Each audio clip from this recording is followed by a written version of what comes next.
This is Peter, And this is Tom. and you're listening to History Teachers Talking Podcasts.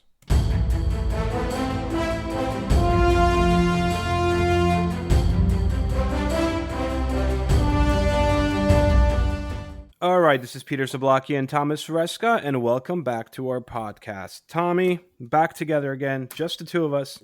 Just the two of us. No, I'm not going to do that. I know, you don't like it when I sing. You know, I thought it would just add some, upbeat stuff to this. Although this is, I think, a pretty upbeat. It depends. It depends. Exactly. You just asked me a very philosophical questions about 10 seconds ago. You asked me sorry, go ahead, Tommy. What are we doing today? Well, today we're going to be looking at the decade is known as the decade of the 1950s, and we're really going to kind of look at it and kind of ponder the question. Like the 1950s has all these different changes going on in the country, in the world, but it's also, is it a decade of conservatism, complacency, and contentment, or is it a decade of anxiety, alienation, and social unrest? So kind of both of those can be argued. Yes. And I mean, quite frankly, oftentimes when you look at just scanning through chapters in American textbooks, it's often referred to as the fabulous 50s or the American dream in 1950s. Yeah. You know what I mean? It's always, but it wasn't that for everybody. Yes. That's something that's, I don't think stressed a lot, is if you were a white male, it was probably great. Yeah. For the most part. Even if you're a white female, it was already down so much. Yeah, absolutely. Yeah. It wasn't as good as the 40s, really. Well, you couldn't get work, and we'll get to that. But it wasn't this awesome time period. I would love to live. I think you've said it sometimes. You love to live in the 50s, right? Yeah. Just kind of but then you always remind me, you're like, yeah, really? You want to live in the 50s? And then you start pointing out all these bad things, and you're like, I would never want to live in the 50s. No, first of all, I enjoy air conditioning a lot more and internet and stuff like that. But on my streaming services, I like some social like bomb could drop on us. The Soviets might go. Yeah. Plus, I sound foreign, and I'm from the Eastern Bloc, so I would never be accepted by any way, shape, or form. Yeah, well, you would be arrested during the. And I'm Catholic. I'm a Catholic immigrant. This would just not be good. It wasn't as tolerant. You're right. 50s were not as tolerant. No, no, not at all. Not at all. But anyway, all right. But anyway, let's talk about 1950s, and let's get into this a little bit. Or we want to start. I guess Truman.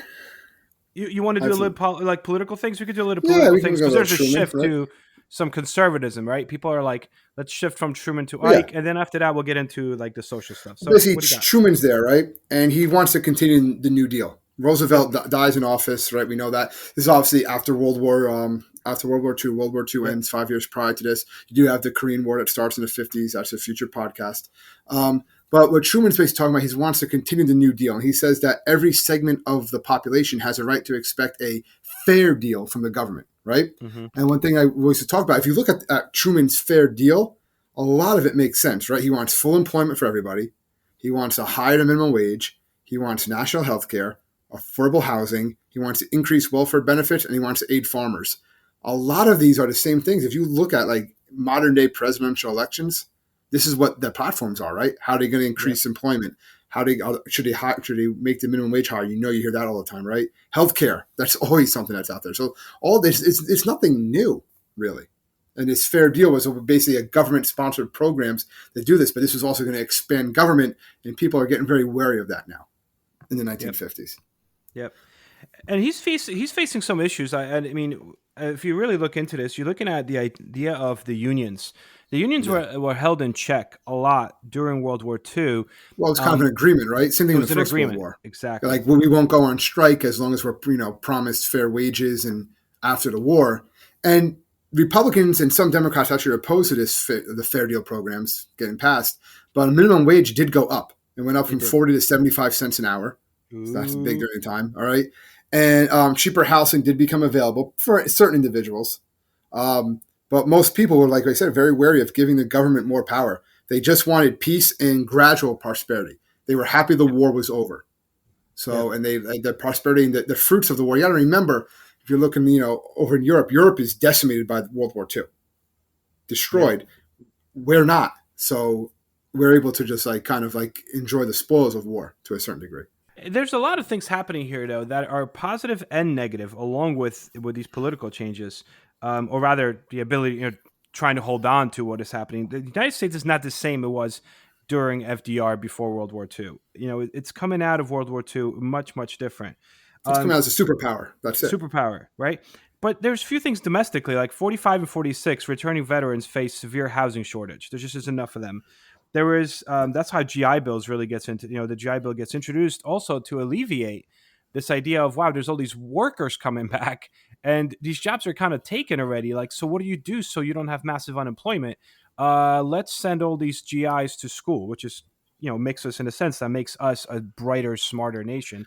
And the idea But is also they're in school for a couple years and then they can get white collar jobs instead of just blue collar jobs. They're not just going to yes, work in a factory. They're going to have other like options managerial positions. Yep. available to them. Yeah, and they did want to help out a lot of these soldiers coming home. Like they're basically saying, you guys helped win the war.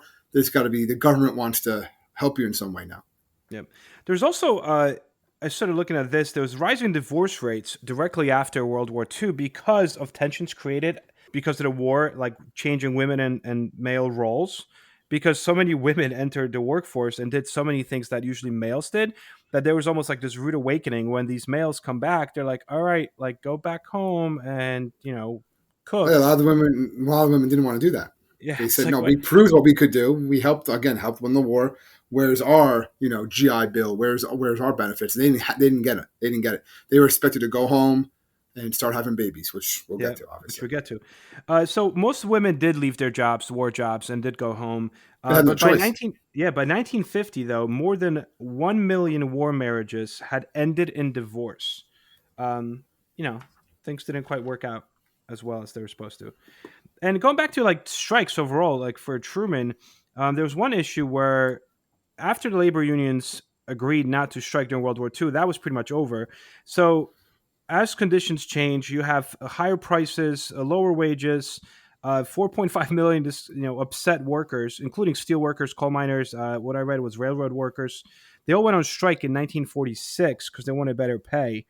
And Truman actually refused to let these strikes cripple the nation, so he threatened to draft the striking workers to make them Yeah. soldiers, basically, to stay on the job. And Wasn't that rule something that he couldn't do that though? yeah, it didn't quite work out for him that Yeah. way.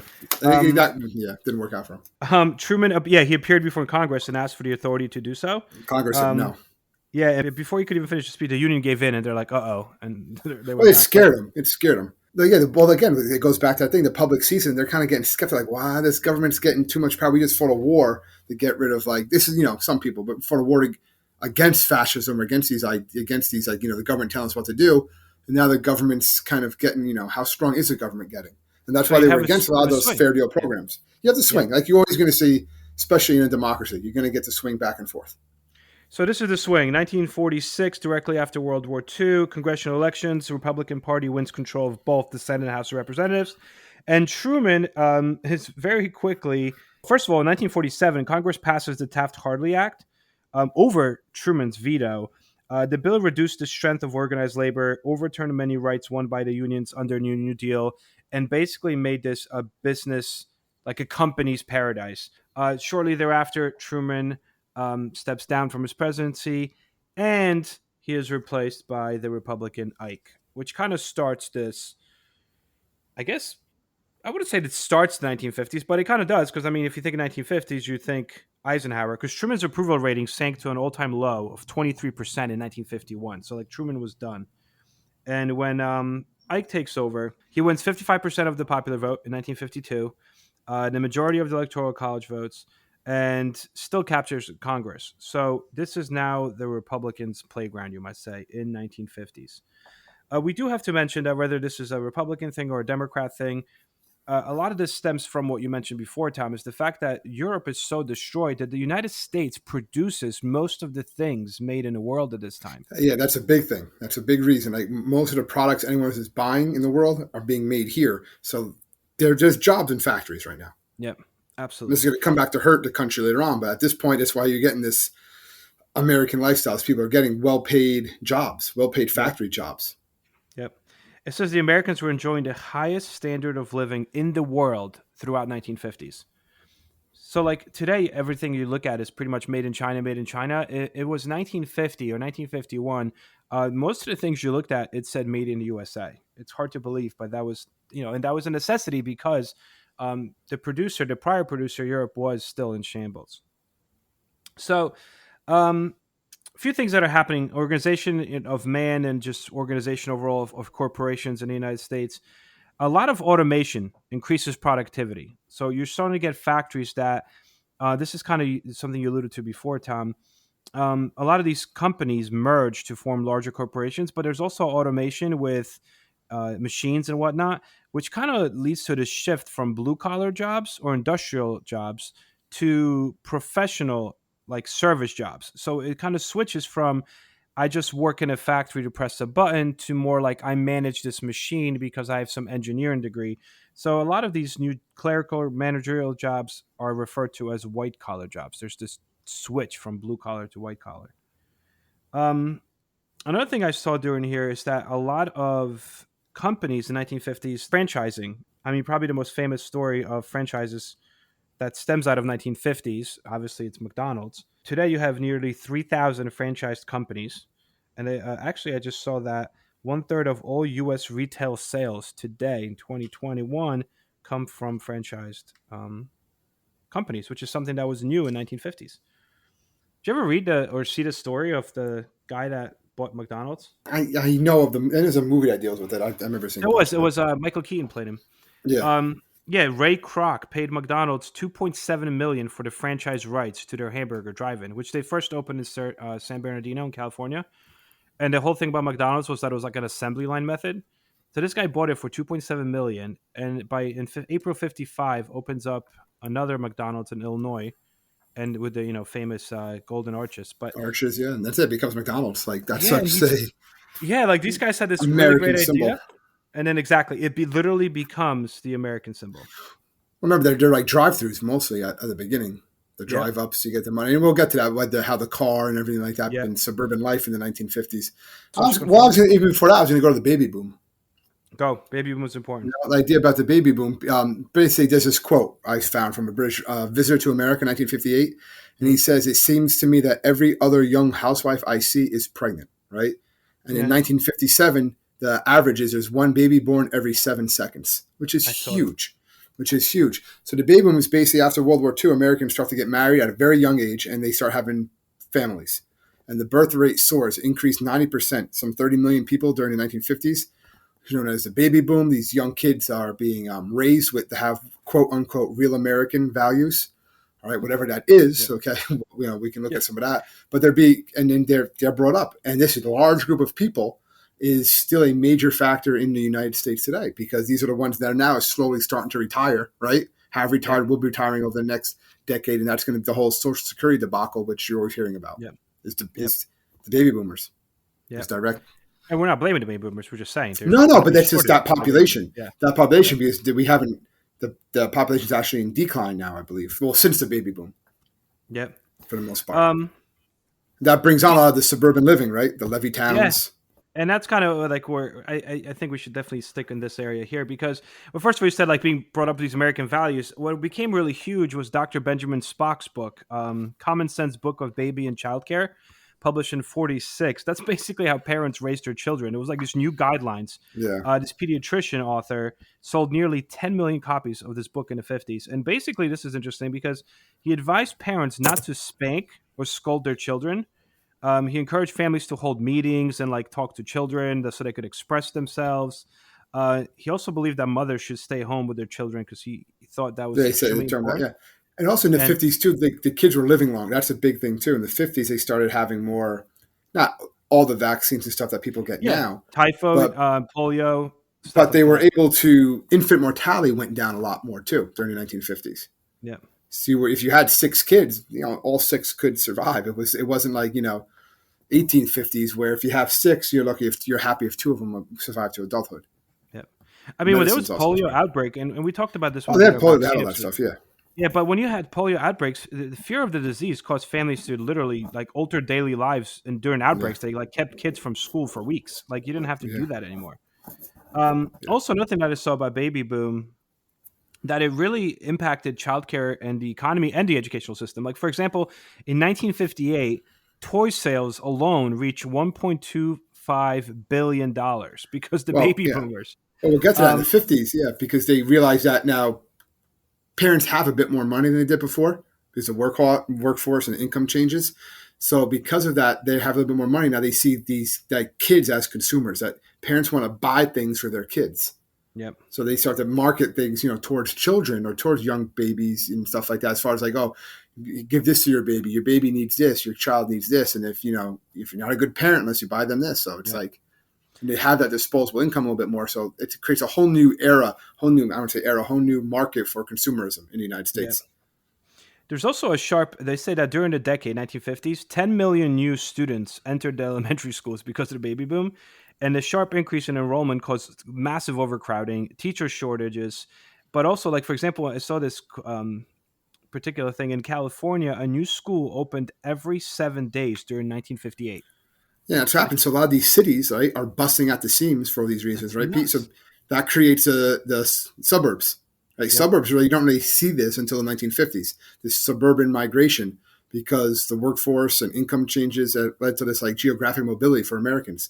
So most a lot of these young couples moved to the suburbs, surrounding large cities. And by 1960, I found that 60 million Americans, about one third of the population, lived in suburbs.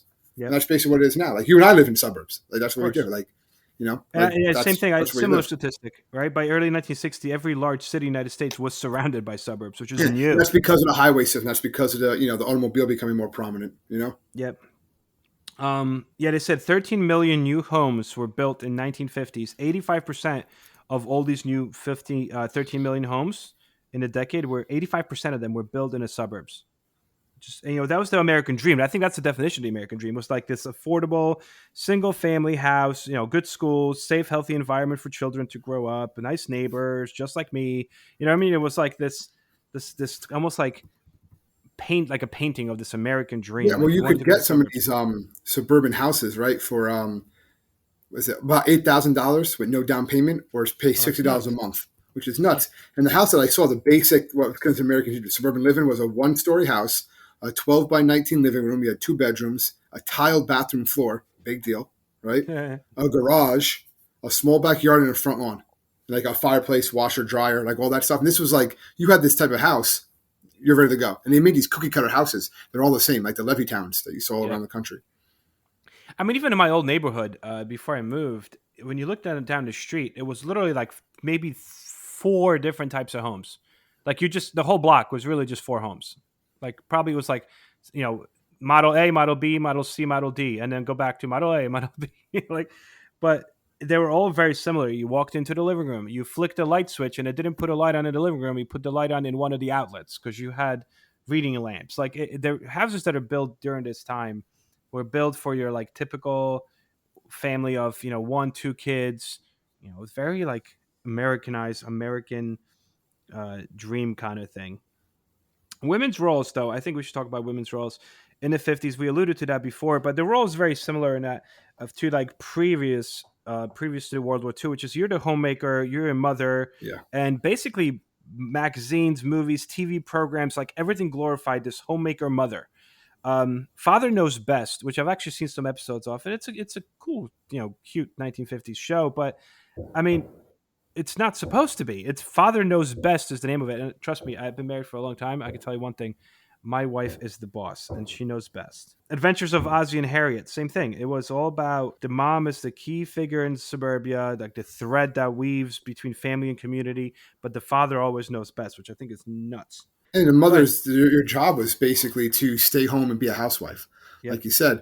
And like they would actually like talk about how like make sure like when you're coming home, when your husband's going to come home, make sure you put on some makeup because he's been at work all day. He wants to see a pretty face. That's what they're yep, that's telling the women. You can imagine telling like our wives that today, like or like don't ask crazy. that. You do not tell your husband about your day until he asks about it. You just listen to him because he was busy at work all day.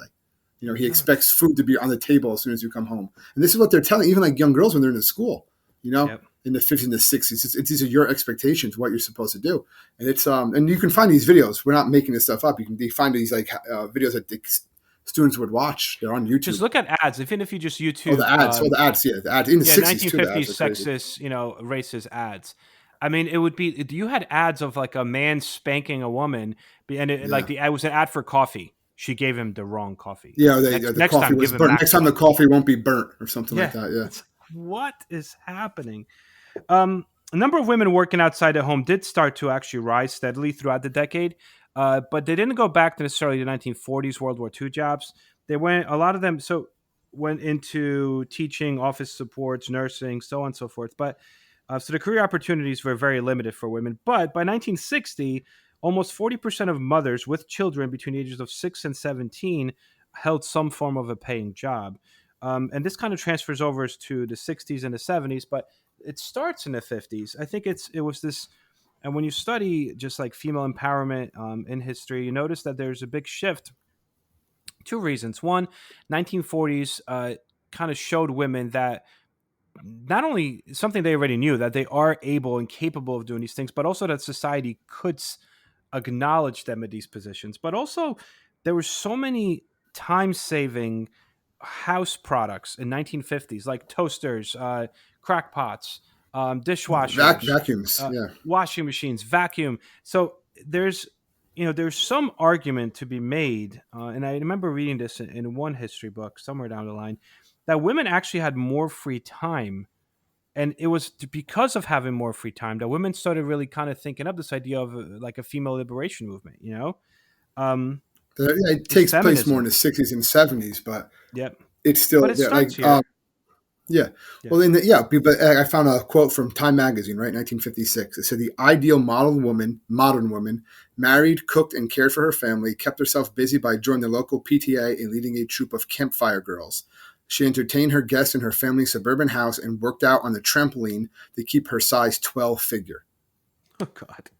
So that's Yeah. what they were expected to Okay. do. I don't know what size 12 is. I'm sorry. Yeah, I don't know either. Actually, I have no idea. Um, However, everything you set up to that size 12, I'm pretty sure my wife would not like to live in the 50s. I could tell you that much. Um, but an increasing number of women did attend four-year colleges in the 50s. They said that it was still, though, less than 1920s, which I thought was shocking to me. The percentage of women in college students in 1950s was smaller than 1920s because of what you just mentioned, because of this push to like stay home, stay home, stay home. A Gallup poll in 1962, it was a poll of 2,300 women, right?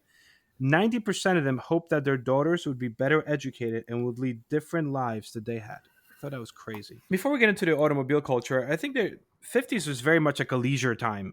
You had a Oh, lot of kids, you had a lot of leisure time, well, the big and reason was therefore, television, too, right? Is that what you're going to yeah, say? television was huge. And we did that, I talked a little bit about that during our Saturday cartoons episode. But you have 3D comics, 3D movies. They were like a fads of the 50s. The 50s had their fads. Hula hoops, right? Scientific advances that lead to more labor saving devices. Like I mentioned before, you have your washing machines, clothes dryers, dishwasher, lawnmowers, really. Fortune magazine reported in 1953 that Americans spend more than $30 billion on leisure goods and activities. Just, I thought it was kind of interesting. They said that in the 1950s, Americans had more leisure time than ever before. For a wide variety of recreational pursuits, right? Active and passive. What became popular is millions of people practiced sports, fishing, bowling, hunting, boating, golf. Like these are like your suburbs sports that a lot of people practice. Also, more fans than ever in any other decade prior to it attended baseball, basketball, and football games. This is really when And baseball becomes like, well, it was already national pastime, but it becomes very big in the 50s too. All the sports do. People want to go to these yeah, events. It's because they have what's called like that disposable income. They have a little bit of extra cash. Teenagers have money too. They're getting yeah, part-time jobs, pumping gas, working as waiters and stuff like that. So they have this little money too. So the whole culture just pops out for this teenage culture. I think that's actually in the 50s is when the word teenager actually yes, gets becomes part of the American language. There was no word for you say, oh, this is a young adult or this is just Peter. But now yeah, in the 1950s it becomes teenager, and teenagers by 1956, 13 million teens, they spend about $7 billion a year yeah. during this time. They also make So comic books reach their peak sales in the mid 1950s. But it's also it's a rise of juvenile delinquency. This idea in the suburbs, there's really not yeah, much that's to it. do for these kids, and especially when both And parents that's are shown going in into movies, work. right? What the Rebel Wild Without a One, Cause, The Real Wild Without a One, yeah. Cause. So these are shown in movies. Catcher in the Rye. All right, Nice. this idea of juvenile delinquency, like what are we going to do with these kids? Isn't that very similar to this murder book that I read recently too, called the Denville 13? I think that kind of plays with that sort of stuff too, right? Nice Right, try, a little nice bit. try. Cheap plug. Yes, Cheap yes, plug. I know the author of that one. Yeah, There you go. so. Yeah. Yeah. Author's a little bit full of himself, but other than that, You jerk. yeah. Anyway, But also the teams, you had this different thing with teams. You had like I know we got on team coach now. You have the juvenile delinquency. You also have like the whole idea of like the beat generation, right? These beatniks. You have the clean yep, teen versus the beatnik, right? You yep, have the idea of teen culture. They were raised. Remember, we talked about those like real American values. Supposed to obey the rules, control your emotions, don't make waves, fit in with the group. These are all kind of yes, things you're taught in school. Don't even think about sex. That was like you do not yep, talk about that. Again, that's what you're being taught. They're being told. I don't know how much that works for a teenager, but yeah. Well, beat movement started in New York City, right? I think it was in the yeah, Village, and they said beat originally meant like weary, like you refer to it as like your express social literary nonconformity. That was kind of the idea. yeah, it was the opposite of the clean teens, the ones that are going to be all like their hair's cut perfectly parted. They're wearing Yeah. like the button up shirt and everything, and the beatnik is going to be a little more I remember ragtag, reading. I guess. Did you ever read On the Road by Jack? It sounds really Or, familiar. I'm sure there was I something mean, else, that's probably 1957. That's like the Beatnik book, Bible. On the Road. Yeah, I remember reading it when I was in high school and just not getting it. But automobile culture. Let's talk about cars because I think that's a huge contributor to 1950s leisure oh yeah. time, but also suburbia and a lot of. I mean, I feel like it's the glue that holds it all together here. Well, just basically, car registrations went from what 25 million to over 60 million during this Yeah, time. Two family cars doubled. Just like the car, people actually had more than two cars, or at least two yeah, cars. From it started increasing. But the big reason for that is because 1956, right? They have the Interstate Highway Act. It's the yes, largest public works project in American history. It costs over $32 billion, and it makes over what 41 million yeah. miles, So that 41,000 miles 41,000 miles. Yeah, it was miles 41. of new highways built. But the thing I always like to remind the students is that yeah, these were built for the highway system was great, but really they were built because of the Cold War, right? It was these were I love this made fact. Yeah, go ahead.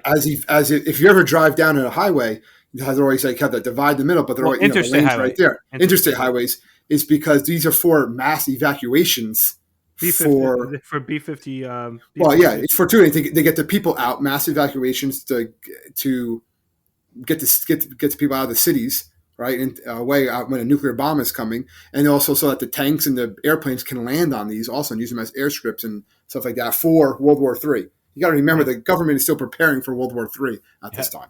Yeah, if you look at like the Google Maps of Route 80, for example, that Route 80 every few miles it straightens out for a specific length, They and had to that do is that, the yeah. length so that a B-52 bomber could land there in emergency. Like it's designed for B-52 bombers to land every few miles. And also, if you look at underpasses and overpasses and on Route 80 and other interstate highways, they have a specific minimum underneath clearance so they could hide missile launchers that were designed and built in the 1950s, which is nuts.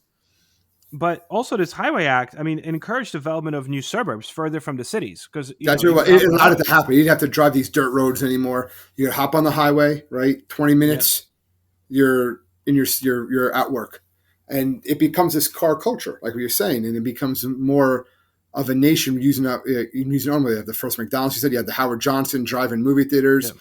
drive-ins for food and Motels, stuff like that. restaurants, That's what you filling do. stations. You would go Um, drive on the highway. That'd be a family vacation, right? yeah. Route 66. Which kind of died out. That was one of the things. Towns that were located along the new highways prospered, while towns that were situated along the older ones experienced hard times. Like it's interesting how Well, the yeah, highways the almost tourist determined. attractions, yeah. Yeah. But if you think of like when I think of highway near my town, there's McDonald's, there is Applebee's, there's all these different restaurants and things to do, things to stop, a Walmart. But then you realize that that's because that highway goes. Someone going across my state goes on the highway. You know what I mean? Like it's not just for people living in that town. These things that are on highways, these stores and filling stations, are really designed for those that are driving across. So more Americans hit the road, right? Mountains, lakes, national parks, historic sites, amusement parks. I mean, Disneyland opens up. We talked about that in July 55, right? It's just the idea of car really gets the Americans to go on the road. There's no question about it. Yeah, that's they're doing. Um, It's encouraged. they said that obviously cars also created new problems because of the excess cars. Society and for the environment, noise, exhaust pollution in the air, It's all that. Yeah, yeah. automobile accidents. I mean, claim more lives every year. Traffic jams. That's another one. Like, did you read when they built the GW bridge to New York City? The GW Bridge initially, when it was being built, it literally had like it was one level, and it was mostly for railroads. It had like one road on it. By the time they finished building it, they realized, oh no, there's more cars. So they switched it to like one railroad or two railroads and mostly lanes for cars. And by 1950s, there was so many cars on the road that they actually attached the lower level to the to the George Washington Bridge in New York City. The engineers realized that the bridge could handle it, so they just hung the lower portion of that bridge onto the existing bridge because of the amount of Yeah, cars you ever people were try to driving drive in on. the George Washington Bridge? They should add another level to it They really should add another level. because you're just stuck on. Yeah, I don't know. It's I always just prefer. For some reason, I always prefer to go on a lower level. I don't know why. You have this massive consumerism. Think of it this way: Americans have more money.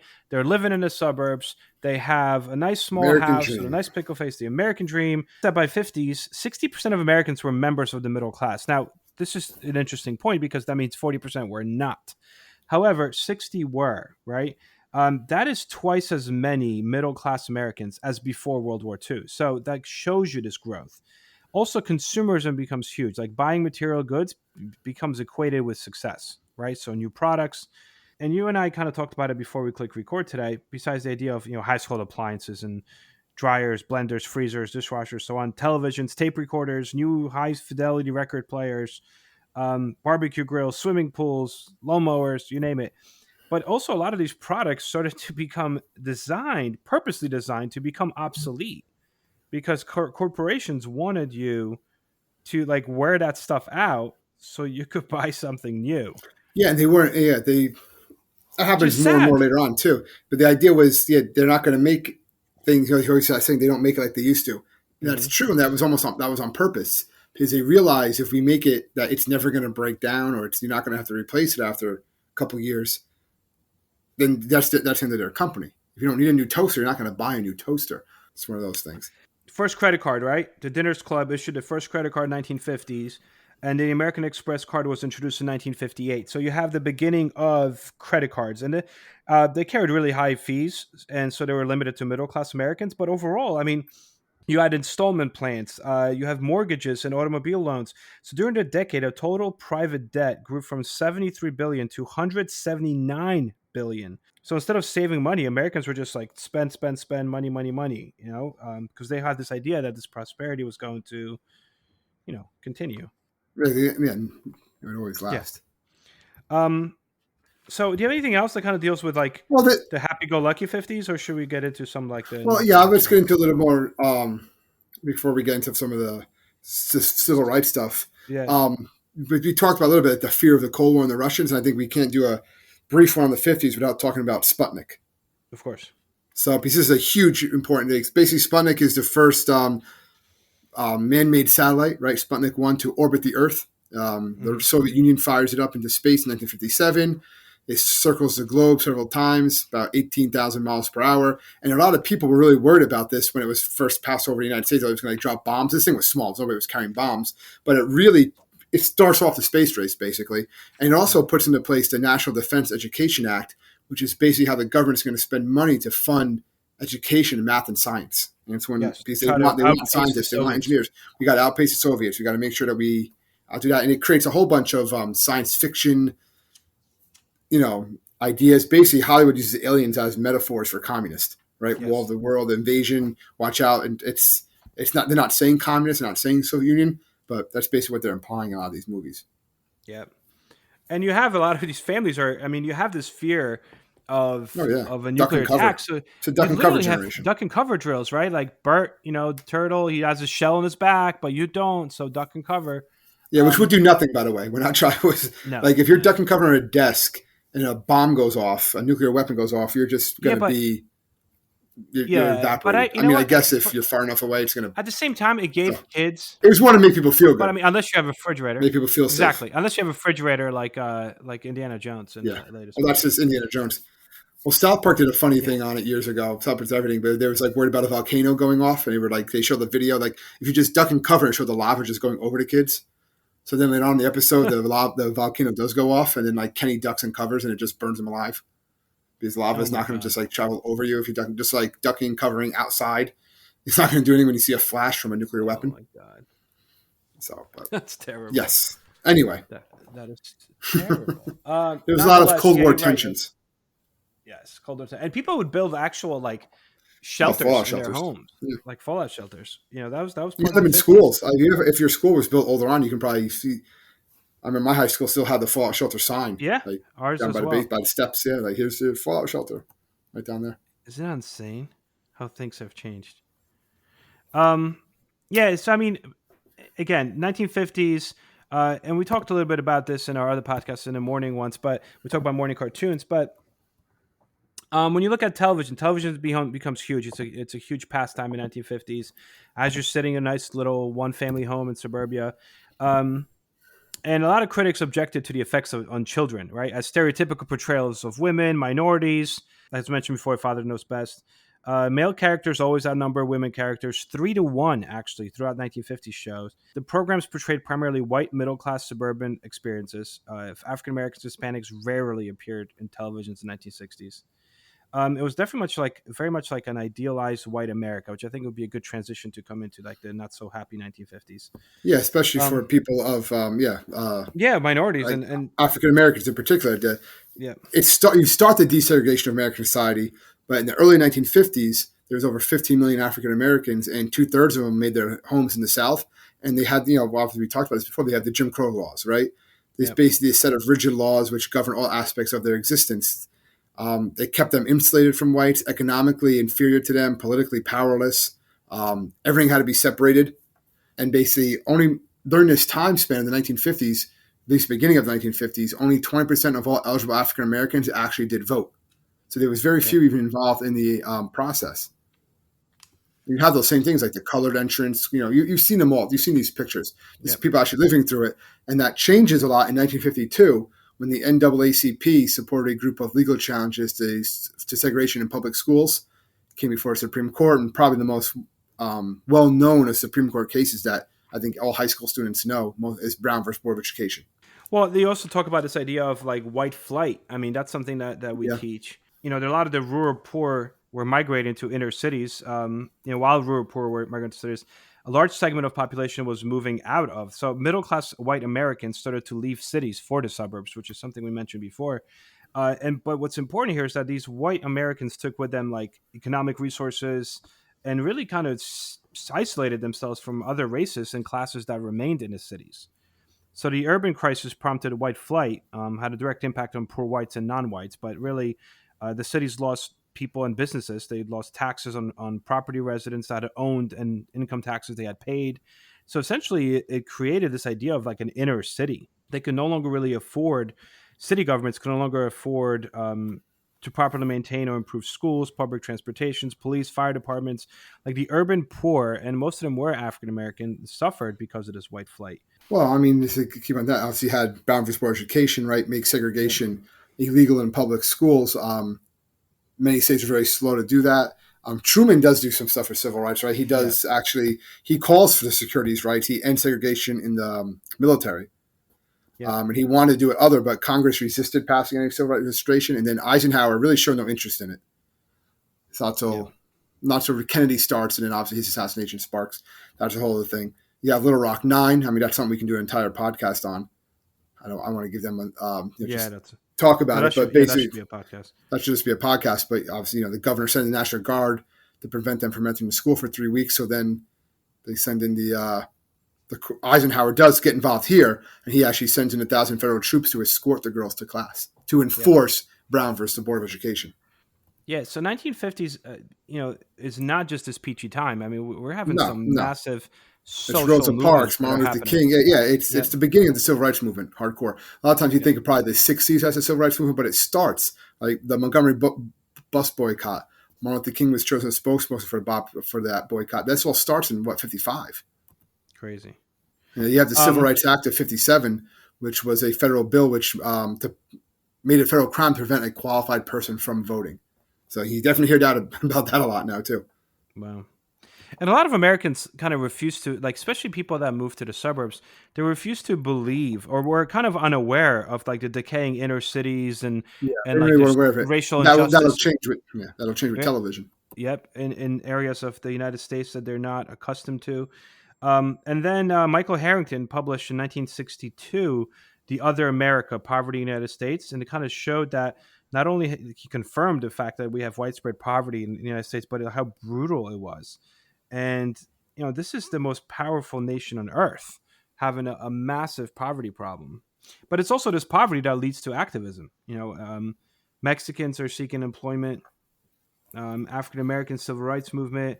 Other minorities begin to develop like political awareness and voice, trying to basically get some form of activism going, um, to go against this flawed, right, perception of this peachy old glamorous America. And people Because start to realize this, right? right, So as like so, time passed, more and more people start to, these young people, they start to stray from their views of their parents. They question if the country is doing enough for, civil rights, where they were against nuclear weapons. They were unsure if communism was such a bad thing, really, after all, they started having that. So it creates that counterculture is what leads to the counterculture of the 60s and 70s, yeah, right? The going against that counterculture is because they're going against the ideas that they were brought up in the 50s. yep. So it's I interesting, you can't have the 60s and 70s without what the 50s are first. Agreed. I rock and roll. I mean, Oh, yeah, well, yeah, I'm sorry, with the teen generation, Elvis, absolutely. right? That we should have kind of mentioned that we talked about the teens. I mean, rock and roll, teenagers kind of have obviously, we said 1950s, teenagers become recognized as like important and unique developmental stage, between childhood and adulthood. And that's also because so many of the late 50s, you're talking a lot of these baby boomers are becoming of age. But Presley becomes the unofficial king of rock and roll. And the term was coined by a Cleveland DJ, right? Alan Freed Yep.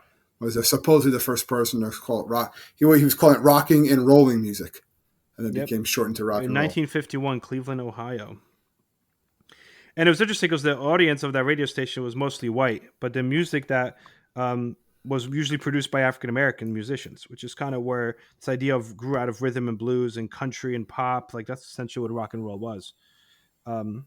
Which it became huge. I mean, it became Elvis, which another that could be a podcast in itself. Kind of exemplified what it meant to be a teenager in 1950s. You got some fun facts from 1950s that We talked about a lot of them, but yeah, you obviously have things like Barbie makes her debut during this time period. yeah The Ben Hur was released that won a total of 11 Academy Awards. until What Titanic. Oh no, Titanic also broke won it. 11. I think it also won 11 and tied it. What do you call it? Alaska and Hawaii become the 49th and 50th states in 59. They haven't had any states since that time, right? Right. And Mount Everest was climbed for the first time. The ascent Okay. to Mount Everest. Now you hear like now it's like so many people go there all the time that it's like become like it's polluted. Really? There's like Coke cans all over the mountain. Yeah, I was reading articles about that. 1953, The Old Man and the Sea by Ernest Hemingway receives the Pulitzer's Prize. Huh. Yeah, TV dinners were introduced in the 1950s. Yes, they were. It's Convenient been frozen such a meals long becomes a time big thing. since I had a TV dinner. Like the Hungry Man and stuff. Yeah, the Hungry Man. College, I would be like a treat. Oh, I'm going to Hungry Man today. And you like, That's a big one. if you look at the nutritional value of those things, Oh, if you look at it now, but it's like, oh man, terrible. if I the sodium, like, oh my god, I'd be dead now. Oh But, yeah, me when too. you're Yeah, my when you're 20, you can handle it. Not yeah, so my much 30, 20. my upper Not 30s. so much 20 years later. Yeah, it's not gonna work. RCA broadcast the first ever color television program, 1951. Also, Twilight Zone begins air in 1915. I love the Twilight Zone. Yes. Rod Sterling's Twilight Zone. That's some good stuff. Yeah, the Muppets debut during this time. Oh, Like, really? I didn't know that was 50s. They debut. You don't see them, not the Muppet Show, but they do have some of the individuals. 1955. Gas costs 18 cents per gallon at the start of 1950s and 25 cents per gallon by the end of the decade. So it went up 7 cents. I guess percentage-wise, that's a decent amount in 10 years. That's the equivalent of value of $1.90 to $2.16 per gallon, respectively, today. Dr. Seuss published his landmark book, The Cat in the Hat, in 57. Average annual salary of U.S. was $3,210 in 1950 and $5,010.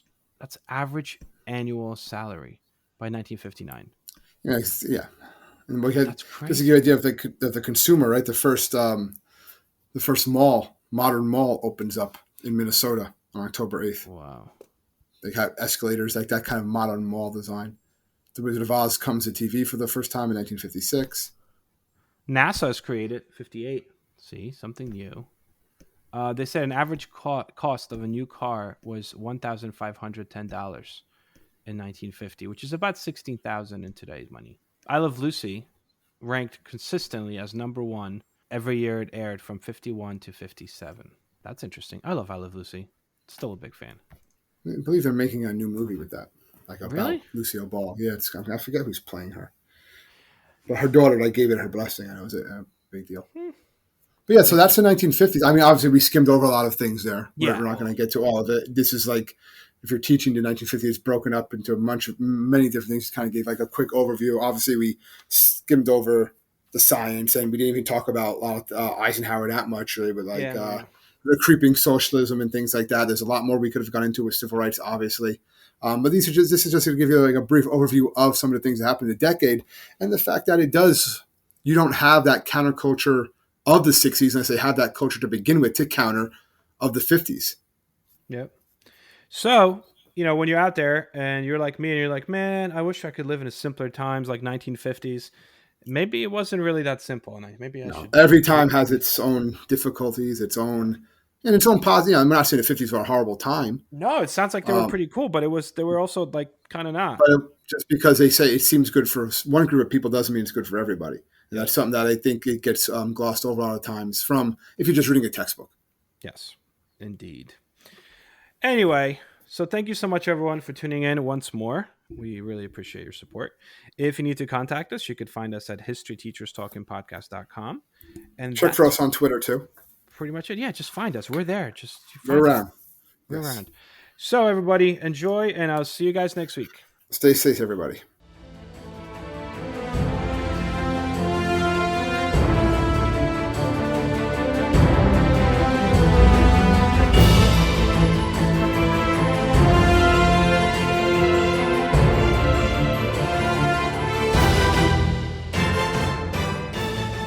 I hope everyone enjoyed our podcast, and if you would like to email us, you can do so at historyteacherspodcast@gmail.com. Warning, the following ZipRecruiter radio spot you are about to hear is going to be filled with F-words. When you're hiring, we at ZipRecruiter know you can feel frustrated, forlorn even, like your efforts are futile, and you can spend a fortune trying to find fabulous people, only to get flooded with candidates who are just fine. Fortunately, ZipRecruiter figured out how to fix all that. And right now, you can try ZipRecruiter for free at ZipRecruiter.com/zip. With ZipRecruiter, you can forget your frustrations because we find the right people for your roles fast, which is our absolute favorite F word. In fact, 4 out of 5 employers who post on ZipRecruiter get a quality candidate within the first day. Fantastic. So, whether you need to hire 4, 40, or 400 people, get ready to meet first-rate talent. Just go to ZipRecruiter.com/zip to try ZipRecruiter for free. Don't forget, that's ZipRecruiter.com/zip. Finally, that's ZipRecruiter.com/zip.